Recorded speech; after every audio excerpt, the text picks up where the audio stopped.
पूरा गिड़गिड़ा रहा है भारत के सामने। कुल 4 बार मोदी जी को लव लेटर लिख चुका है। पाकिस्तान के नालायक प्रधानमंत्री शहबाज शरीफ की खून और पानी एक साथ नहीं बह सकता, तो आखिरकार पाकिस्तान को भारत के सामने झुकना ही पड़ा। आप लोग को याद होगा 22 अप्रैल को पाकिस्तान ने कायराना हमला करवाया था अपने आतंकी से। 26 निर्दोष लोगों को धर्म पूछ कर मरवा दिया गया। यहाँ तक कि उन आतंकियों ने पैंट खोल के लोगों को देखा, जिनका नूनी आधा था उनको छोड़ दिया और जिनका नूनी फुल था उसको मार दिया। धर्म पूछ के लोगों को बुरी तरह से मारा। यही कायराना हमला के बाद भारत ने भी कुछ ठोस कदम उठाए। उन्हीं में से एक ठोस कदम था सिंधु बेसिन की जो 6 प्रमुख नदियां थी जिनके पानी को भारत और पाकिस्तान के बीच बंटवारा हुआ था सिंधु नदी समझौता के तहत 1960 ईस्वी में, उन सारे नदियों के पानी को भारत ने रोक दिया। अब पाकिस्तान जो है इसको लेकर के पूरा गिड़गिड़ा रहा है भारत के सामने, झुक गया भारत के सामने।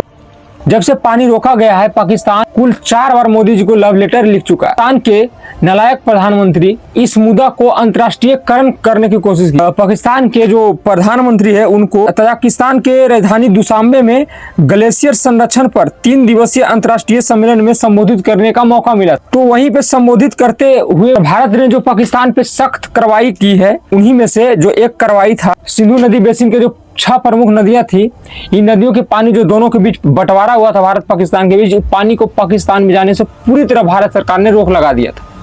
इसी मुद्दे को पाकिस्तान के प्रधानमंत्री अंतर्राष्ट्रीयकरण करने की कोशिश कर रहा था, पर हो नहीं पाया। उसका जो चाहत था ये पूरी नहीं हो पाई। अब भैया मोदी जी निकले कठोर दिल के। मोदी जी ने साफ कह दिया है कि खून और पानी एक साथ नहीं बह सकता, गोलियां और बातचीत एक साथ नहीं चल सकती।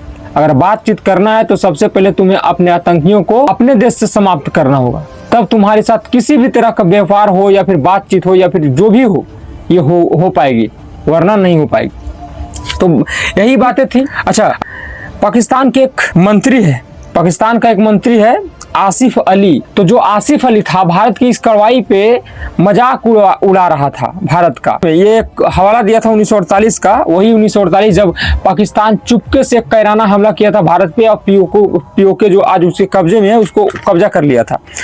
तो वो ये बोल रहा था कि दुनिया के विभिन्न देशों ने मिल करके भारत और पाकिस्तान के बीच जो शांति समझौता करवाया था 1948 में, वो तो समाप्त हो चुका है पहले ही। उसी तरह सिंधु समझौता भी समाप्त हो चुका है। ये तो बस नाम मत करके रह गया। एक इसको बोला कि ये समझो कि एक मृत समझौता है, मतलब मरा हुआ समझौता है, जो ना तो पाकिस्तान मानता है इस बात को, ना ही तो भारत मानता है। उनका यह कहना था, मतलब एक तरह से वो मजाक उड़ा रहा था। तो जब तुम मजाक उड़ा ही रहे थे तो गिड़गिड़ा क्यों रहे हो? मोदी जी को बार बार लव लेटर क्यों लिख रहे हो? ये सोचने वाली बात है। पर मोदी जी भैया सख्त किस्म के आदमी, उन्होंने साफ बोला है बात करना है तो गोलियां नहीं चलानी होगी, पानी लेना है तो खून नहीं बहाना होगा, और अपने यहाँ जो आतंकी पोषित कर रहे हो आतंकवादियों का निपटारा करना होगा, उसके बाद ही कुछ बात हो सकती। तो ये कुछ न्यूज था। आप क्या सोचते हैं इस पर? पाकिस्तान ये जो बार बार लव लेटर लिख रहा है, पहला लव लेटर लिखा था मोदी जी को 5 मई को, जब ऑपरेशन सिंदूर लॉन्च भी नहीं हुआ था। उसके बाद से 3 और लिख चुका है। तो देखते हैं आगे क्या होता है। अब देखो पाकिस्तान सोचो कितना नालायक है, ये इतना नालायक आदमी है पाकिस्तान की। आप सोच के देखो कि भारत ने पाकिस्तान के आतंकी ठिकानों पे हमला किया, पर पाकिस्तान ने ऐसे एरिया में हमला किया जहाँ पे आम लोग रहते थे।